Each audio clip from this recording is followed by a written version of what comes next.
Je ne savais pas il y a encore quelques minutes, donc j'ai rien préparé. Maintenant nous remercier toutes, parce que c'est la victoire de toutes les associations féministes, de toutes les femmes, mais c'est aussi la victoire de nos mères, de nos grands-mères qui ont combattu et qui ont souffert dans ce combat. Et aujourd'hui, on met un point final à ce combat. On espère en fait qu'aujourd'hui, ce soit définitivement inscrit, et c'est une deuxième étape qui se prépare pour nous maintenant. Ça va être dans la Constitution, mais maintenant il faut donner les moyens. Il faut qu'on ait les moyens à toutes les femmes en France qu'elles puissent bénéficier du droit à l'avortement. On sait aujourd'hui à quel point ce droit est difficile à exercer pour elles. Des femmes doivent changer de département. Des femmes en outre-mer doivent même quitter leur île et venir en métropole pour pouvoir bénéficier de ce droit à l'avortement. Donc le combat ne fait que commencer. Et comme je vous ai dit tout à l'heure, hurler, crier, parce que nous l'avons fait tout ensemble, mais c'est une première victoire, parce qu'on a tout à gagner aujourd'hui. On commence par ce droit dans la Constitution, mais demain, mesdames, c'est l'égalité de salaire qu'il nous faut. On n'a pas le droit aujourd'hui d'avoir des différences. C'est l'égalité dans les postes à responsabilité aujourd'hui. C'est pas normal qu'à diplôme égal, expérience égale, on ne bénéficie pas de la même chose. Donc, battez-vous au quotidien. C'est une première victoire, mais on a encore tout à gagner. Merci et rejoignez les associations. Merci Gabriella. C'est le problème avec les féministes. Ça. Maintenant, je vous demande d'accueillir Thérèse de l'association Divine LGBTQIA+, qui va vous dire un texte.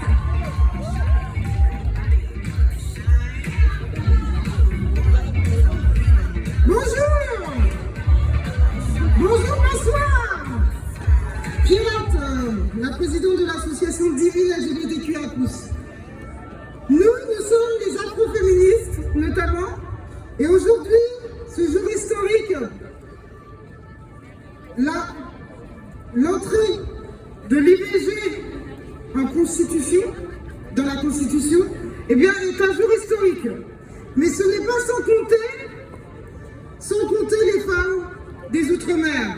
Ce n'est pas sans compter notre histoire à la colonisation, à l'esclavage. Ce n'est pas sans compter aux femmes de la Réunion.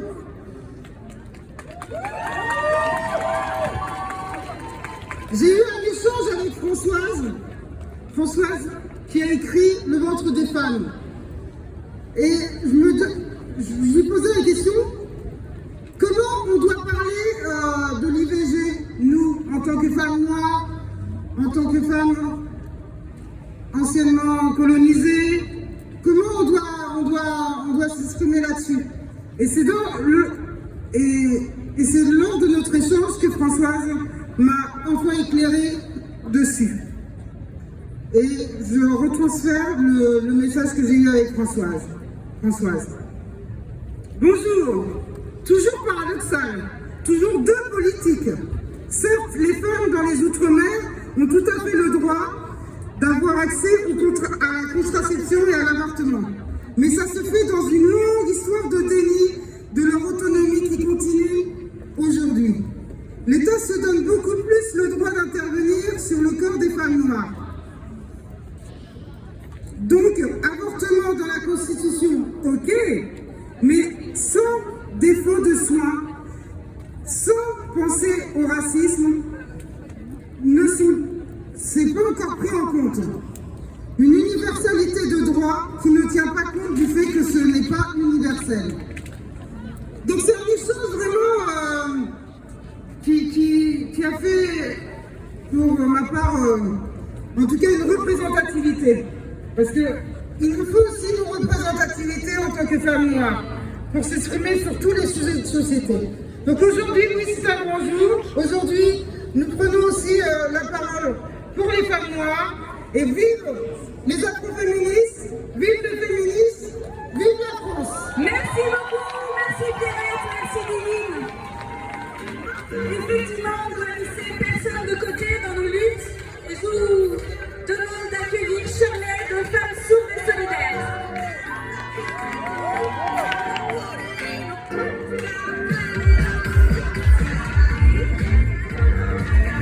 Ouais, c'est bon.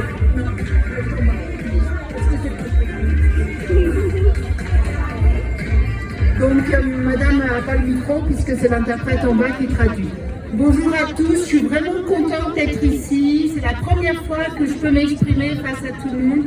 Il y a l'interprète qui est là qui permet l'accessibilité. S'il n'y avait pas d'interprète, il n'y aurait pu pas avoir d'accessibilité. Donc c'est pour ça que moi je suis vraiment contente aujourd'hui. Je viens de l'association Femmes Citoyennes Solidaires qui représente les femmes sourdes signantes, féministes.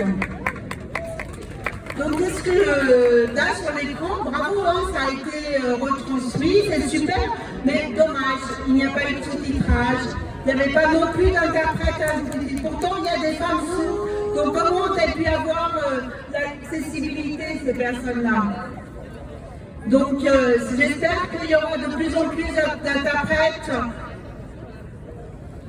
et de sous-titrage, parce que j'espère que l'année 2024 sera une année importante au niveau de l'accessibilité. Donc je voulais, c'est important effectivement de tout noter dans la Constitution, aussi bien par rapport à la langue. Donc la langue des signes, j'espère plus tard aussi sera notée dans la Constitution, mais il faut que tout le monde soit solidaire et qu'on se batte ensemble par rapport à ça. L'avortement est un droit effectivement important pour tous, parce que moi, effectivement, dans ma famille, ma sœur, justement, n'a pas pu avorter. Donc, elle a eu 2 enfants. Donc, j'espère que plus tard, tout le monde pourra choisir de ou garder l'enfant ou d'avorter. Merci énormément de m'avoir écouté. Merci beaucoup.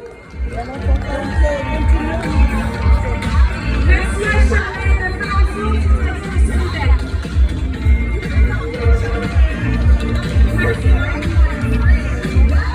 Ok, allez, on continue maintenant avec toutes ces femmes incroyables qui vont.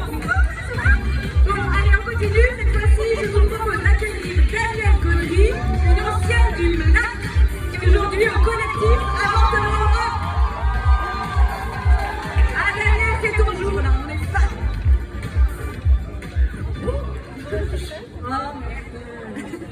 Ah, ben voilà. On a tout été. Excusez-moi, je maniais mieux des canuts que le... Ah ben, bravo. Donc, oui, ça...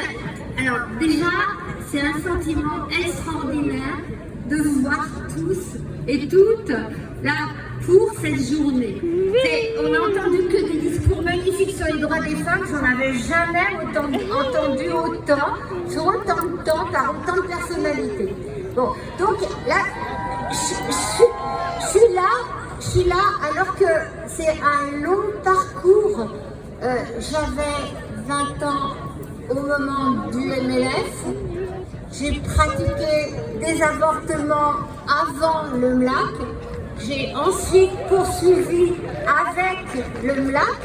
Et puis j'ai continué ma petite vie de militante féministe à travers différents postes, j'allais dire, au planning familial.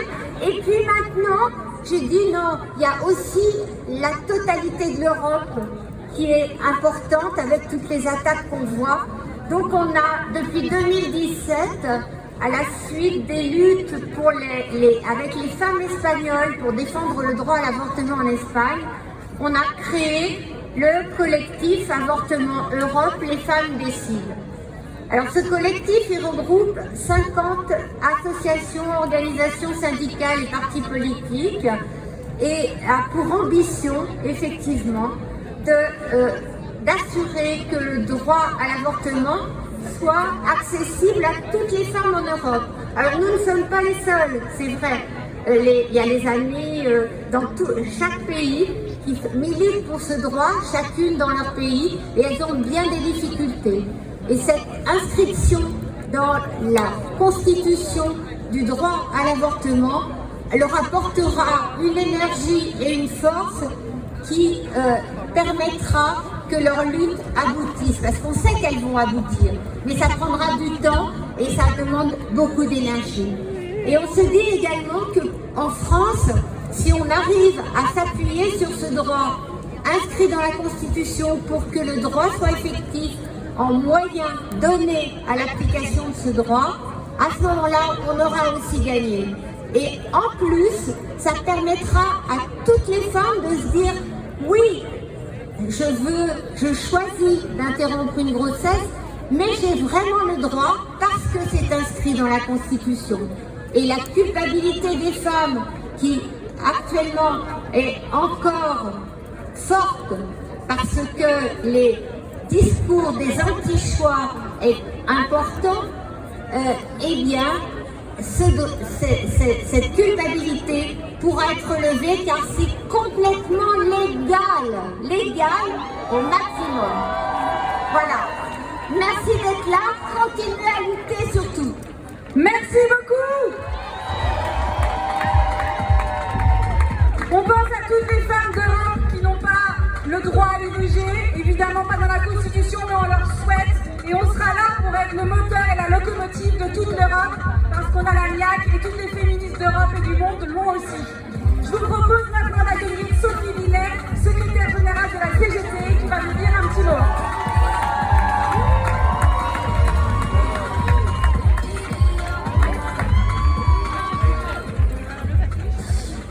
Bonsoir à toutes, bonsoir à tous aussi. Quelle émotion de se retrouver ici ce lundi 4 mars sur le parvis des droits de l'homme qu'on peut maintenant renommer parvis des droits des femmes. Ça c'est fait. Quelle émotion de célébrer ensemble cette magnifique victoire commune. Ce jour historique où la France constitutionnalise le droit à l'IVG. C'est une victoire commune, menée de front depuis des dizaines d'années par les associations féministes, les syndicats, les femmes politiques, dans la droite ligne de Simone Veil, et je veux ici remercier Mélanie Vogel et Mathilde Panot, qui ont été les premières à déposer la proposition de loi. C'est une victoire menée par toutes celles et ceux qui se sont mobilisés dans la rue, au travail ou sur les réseaux sociaux pour défendre le droit à disposer de notre corps, le droit à recourir à l'IVG, sans craindre d'enfreindre la loi, sans craindre de risquer sa vie. En vous parlant aujourd'hui, je me remémore toutes ces années de lutte à la CGT où, avec les associations féministes, nous nous sommes mobilisés chaque année les 28 septembre, les 8 mars, les 25 novembre, avec un message commun. Mon corps, mon choix. Notre corps, notre choix.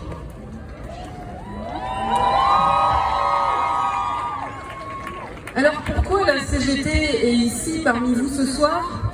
Parce que pour une organisation syndicale, le droit à l'IVG, c'est un droit fondamental.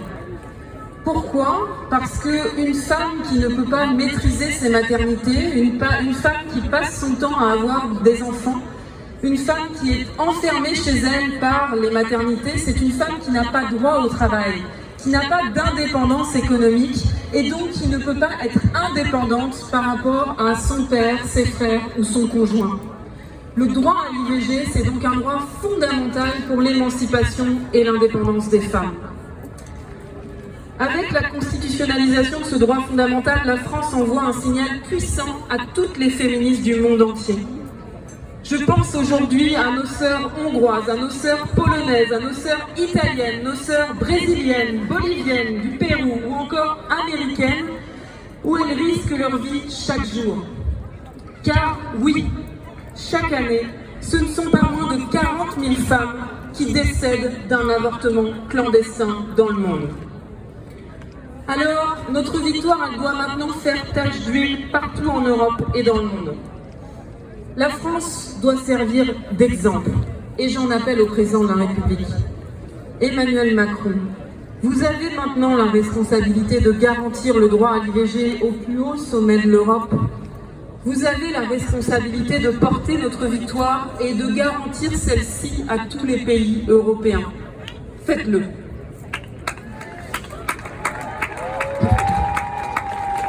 Mais, Monsieur le Président, vous avez aussi la responsabilité de garantir l'effectivité du droit à l'IVG en France. Et il y a du travail, car, pour rappel, ce ne sont pas moins de 130 centres IVG qui ont fermé ces dernières années. Combien sont menacés du fait des politiques d'austérité budgétaire? De nombreux obstacles perdurent et le recours à l'avortement reste inégal selon le profil, selon le niveau social ou selon le lieu de vie. Ça n'est pas normal. J'interpelle ici Gabriel Attal et je demande à ce qu'un large plan de garantie de l'accès à l'IVG soit mis en place dès les prochains jours pour permettre à toutes les femmes d'y avoir accès sur l'ensemble du territoire national.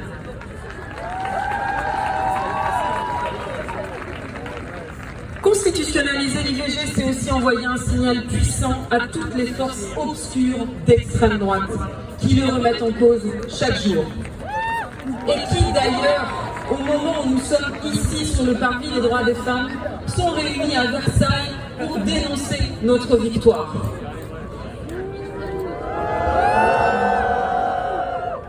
Versailles, c'est nul. Si, on est nul. Exactement, sauf que ils sont à Versailles, on est là, c'est bien, on est tranquille, mais en attendant, ils sont tous les jours sur les réseaux sociaux à nous harceler et tous les jours dans nos vies à mener ces batailles. Et donc, surtout, nous sommes bien conscientes que c'est un début de combat, ça n'est pas la fin. Notre victoire aujourd'hui, elle est historique, elle est magnifique, mais je le dis ici au gouvernement et au président de la République, ça ne peut pas être un solde de tout compte sur les droits des femmes. Ce que nous voulons, c'est la fin des violences, c'est la fin des rapports de domination, c'est l'égalité dans tous les domaines. Ce que nous voulons, c'est l'égalité salariale parce que ça n'est plus possible que les femmes gagnent 25% de moins que les hommes. C'est la raison pour laquelle nous serons en grève féministe le 8 mars prochain, ce vendredi, partout en France, dans toutes les entreprises, dans toutes les villes. Il faut que nous soyons nombreuses et nombreux. Et il faut que, ensemble, nous disions, ce n'est qu'un début. Continuons le combat. Merci beaucoup, Sophie Minette. On continue, Manu, on compte sur toi. Gabi, baisse-moi les bras, on est presque. Et quand vous filmez aussi la traduction en langage des signes, vous déconnez pas. Alors maintenant, surtout maintenant, parce que je vous propose d'accueillir notre ambassadrice, une parmi de nombreuses formidables ambassadrices de la maison de la Fondation des femmes. Je vous propose d'accueillir Anna Bouglalis qui va nous lire le manifeste des 343.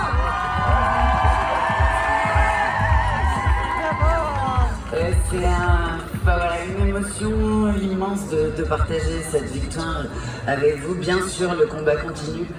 Et pour partager cette émotion, je vais vous lire les mots, des extraits du manifeste des 343 du 5 avril 1971. 1 million de femmes se font avorter chaque année en France. Elles le font dans des conditions dangereuses, en raison de la clandestinité à laquelle elles sont condamnées, alors que cette opération, pratiquée sous contrôle médical, est des plus simples. On fait le silence sur ces millions de femmes. Je déclare que je suis l'une d'elles. Je déclare avoir avorté.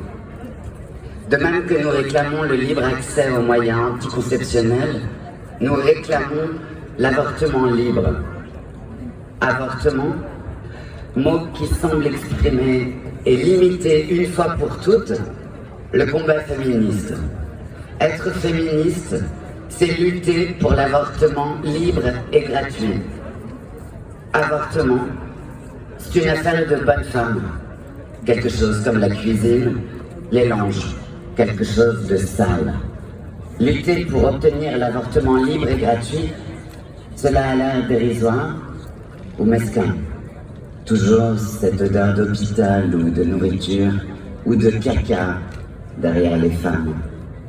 La complexité des émotions liées à la lutte pour l'avortement indique avec précision notre difficulté d'être, le mal que nous avons à nous persuader que cela vaut le coup de se battre pour nous. Il va de soi que nous n'avons pas, comme les autres êtres humains, le droit de disposer de notre corps. Pourtant, notre ventre nous appartient. L'avortement libre et gratuit n'est pas le but ultime de la lutte des femmes, au contraire. Il ne correspond qu'à l'exigence la plus élémentaire, sans quoi le combat politique ne peut même pas commencer. Il est de nécessité vitale que les femmes récupèrent et réintègrent leur corps. Elles sont celles de qui la condition est unique dans l'histoire, les êtres humains qui, dans les sociétés modernes, n'ont pas la libre disposition de leur corps. Jusqu'à présent, seuls les esclaves ont connu cette condition. Le scandale persiste. Chaque année, 1 500 000 femmes vivent dans la honte et le désespoir. 100 000 d'entre nous meurent. Mais l'ordre moral n'en est pas bousculé. On voudrait crier.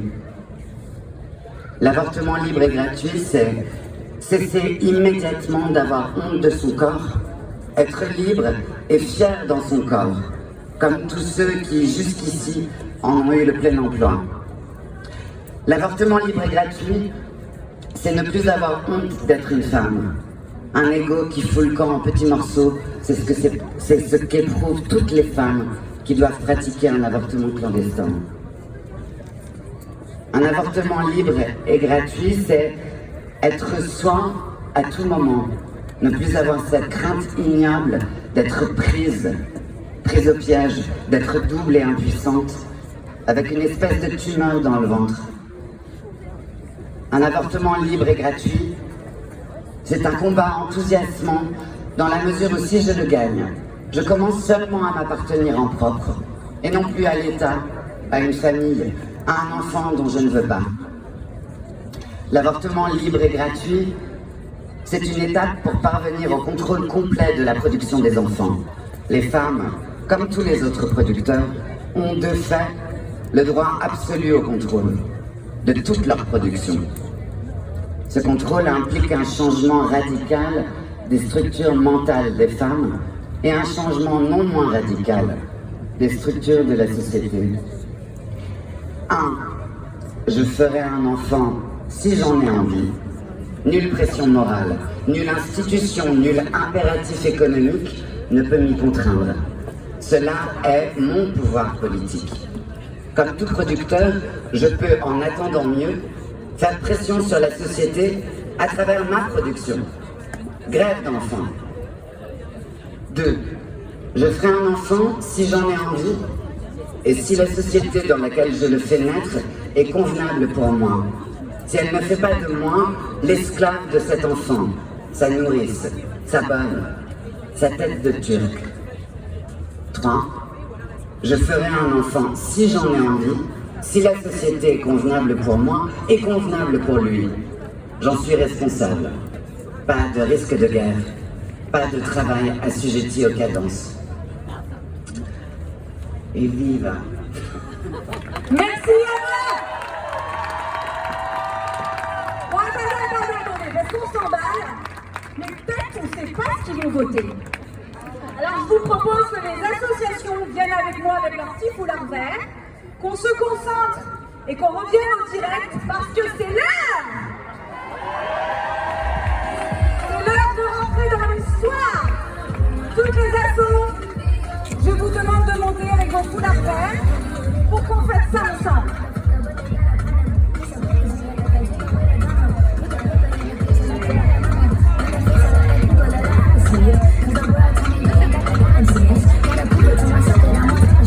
You would never know a girl without a goddess. As honest as fucking honest, kidding, I could be on everything. I mean, I could be the leader, head of all the states. I could smile and jiggle it till the stock is empty. I could be the CEO, just like that Robin Fenty. And I'll be there for you, cause you on my team, girl. Don't ever think you ahead of these niggas' dream, girl. They wanna put us against each other when we succeed, and for no reasons. They wanna see us end up like we Regina or Mean Girl. Princess or queen, hot boy or king. You've heard a lot you've never seen. Mother Earth, Mother Mary, rise to the top. Divine feminine, right feminine.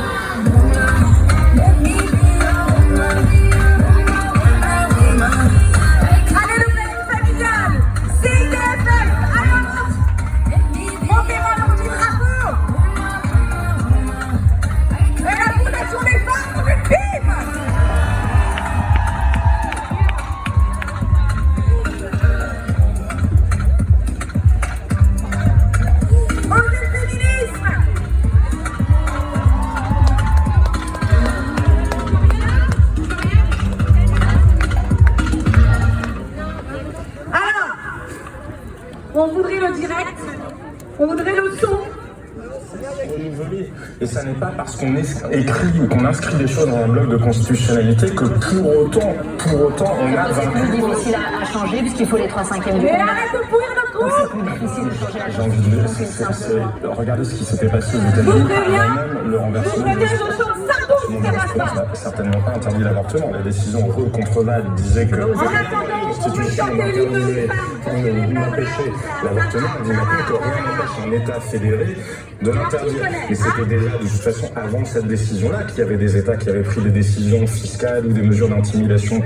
Donc c'est pour ça, ne confondons pas cette espèce de fétichisme se donnant des frissons. Dans ce cas-là, on a qu'à inscrire l'interdiction du droit à l'excision. Je veux dire, ça sera un combat certainement plus actuel.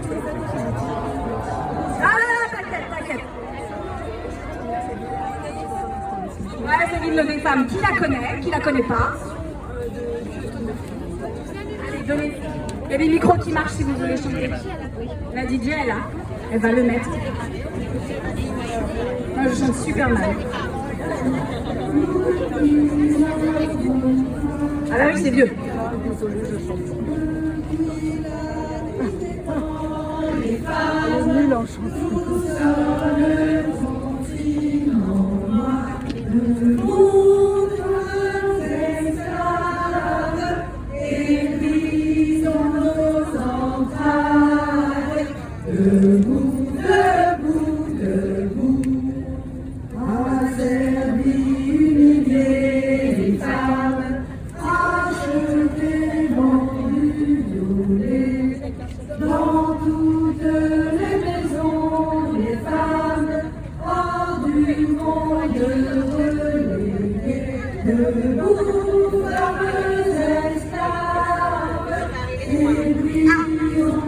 Je suis désolée, je vais couper la chorale parce que le vote arrive. Cette joie, les militantes féministes qui parlent de victoire, c'est parce que vous vous placez dans l'héritage de toutes ces femmes qui ont combattu depuis les années 60-70 pour avoir accès à l'IVG. C'est la continuité d'un combat des femmes. Si vous voulez, moi je suis d'une génération qui n'a pas eu à mener ce combat, qui en a bénéficié.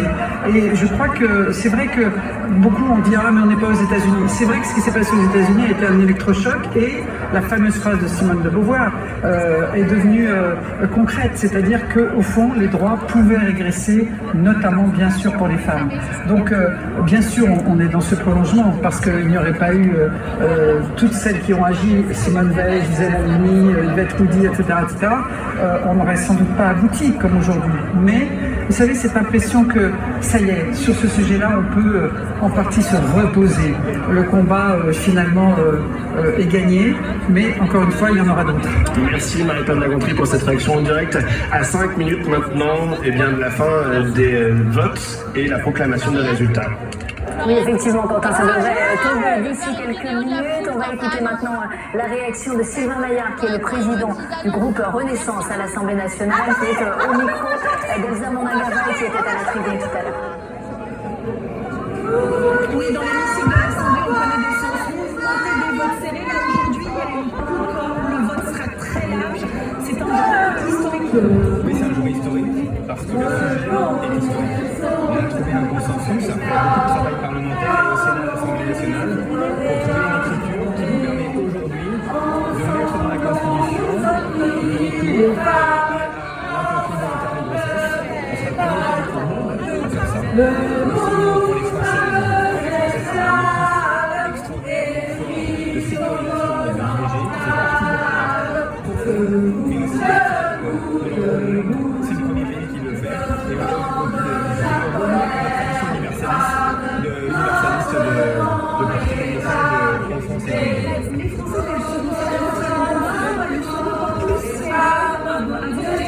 dans des raisonnables, des élections formées,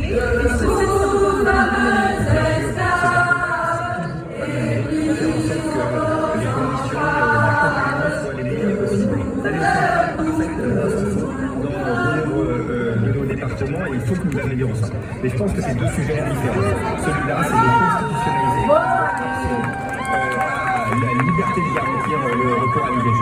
Et puis, il y a les moyens financiers, l'organisation, que ce droit soit opérationnel partout sur le territoire.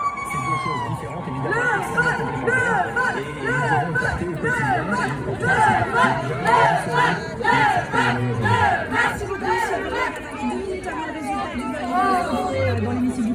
Merci beaucoup Elsa. Lucie Schmitt, on parlait tout à l'heure de ce combat démocratique, on faisait la différence entre le combat démocratique et l'inscription dans le droit. Est-ce que vous aussi vous différenciez les deux?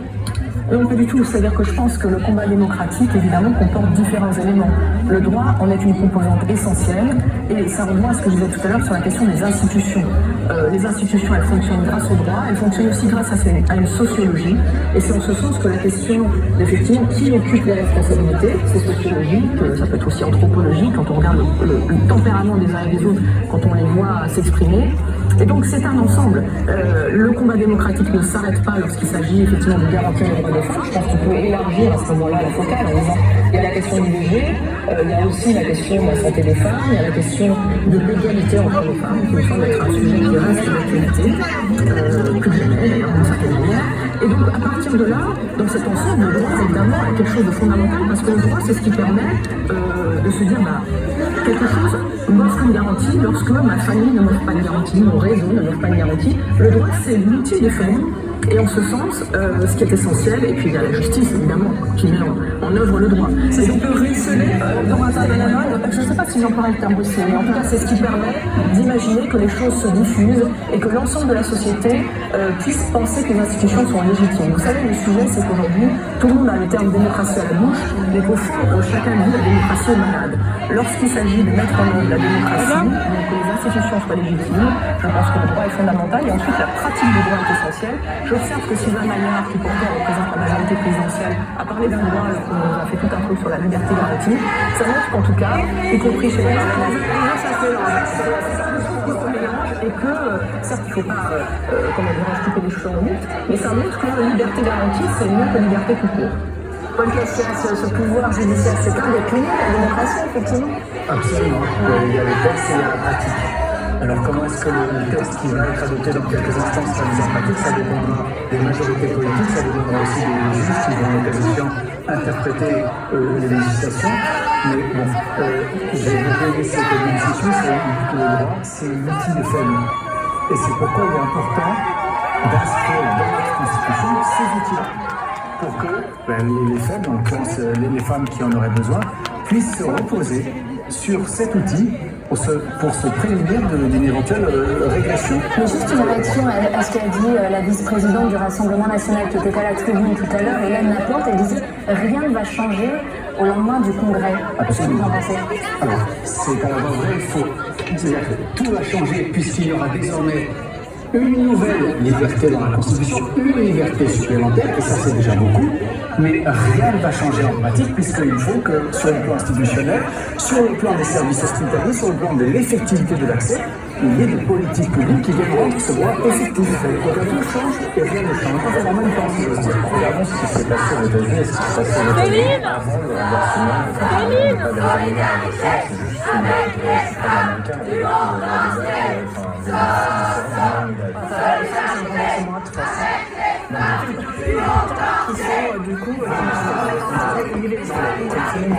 je ne dis pas que je trouve que c'est une situation qui est réjouissante, c'est absolument pas ça. Et oui, bien sûr que le droit est aussi l'outil des faits. Je me dis, ne cédons pas aux illusions qui font que précisément parce qu'on a inscrit quelque chose dans la Constitution, on a l'impression que le problème est réglé.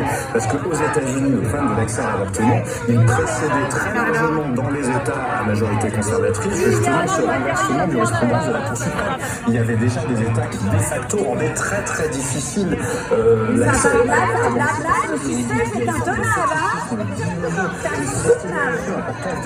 C'est intenable, Bien sûr que le droit est un principe essentiel de la démocratie. Je vous dis juste qu'il me semble que notre société, parfois, s'entretient certains textes ou que nous proclamons certaines valeurs. Il suffit de ça pour que derrière, ça suive. Non, dans la réalité, ça ne suit pas. Regardez les pressions d'ailleurs sur les droits des femmes. Là, on joue un peu à se faire peur parce qu'il y a quand même une espèce de panique morale. Je veux dire, ce qui pèse sur les droits des femmes, c'est certainement beaucoup plus la pression islamiste que dans notre pays, que ça n'est je ne sais quelle partie de droite ou d'extrême droite qui voudrait revenir sur ces droits-là, même si historiquement, bien sûr, qu'on peut remonter à des périodes. Enfin bon, ça n'a pas beaucoup de sens d'être obsédé par le passif. Je vais vous dire, même vous parliez d'histoire, Madame Thorez, l'épouse de Maurice Thorez, elle était très très opposée à l'avortement. Donc cette opposition entre la droite et la gauche, je pense qu'elle n'a aucun sens. On entendait Marie-Pierre de la Gontrie tout à l'heure dire le combat est gagné. Il est encore long, le chemin vers l'égalité, le chemin vers cette égalité réelle dont on parle ici sur ce plateau. Bien sûr qu'il est long. Il y a tout un tas de domaines dans lesquels il n'est pas du tout présent. Il n'y a pas d'égalité des salaires, en dépit de la formulation, la reformulation réitérée de l'égalité des salaires. Il n'y a pas d'égalité des salaires entre hommes et femmes. Tous les indices, les études le montrent. Il y a toujours... Même si les écarts se resserrent, elle reste encore... Oui, mais il reste là, sans écart. Voilà, les écarts se resserrent, mais quand on est en bas de l'écart... Mais est-ce qu'on peut craindre, on reprend un peu ce que vous disiez, que le fait d'avoir constitutionnalisé l'IVG, ce soit un argument pour le gouvernement pour qu'ils disent, vous voyez, on a fait beaucoup pour l'IVG et que les budgets ne suivent pas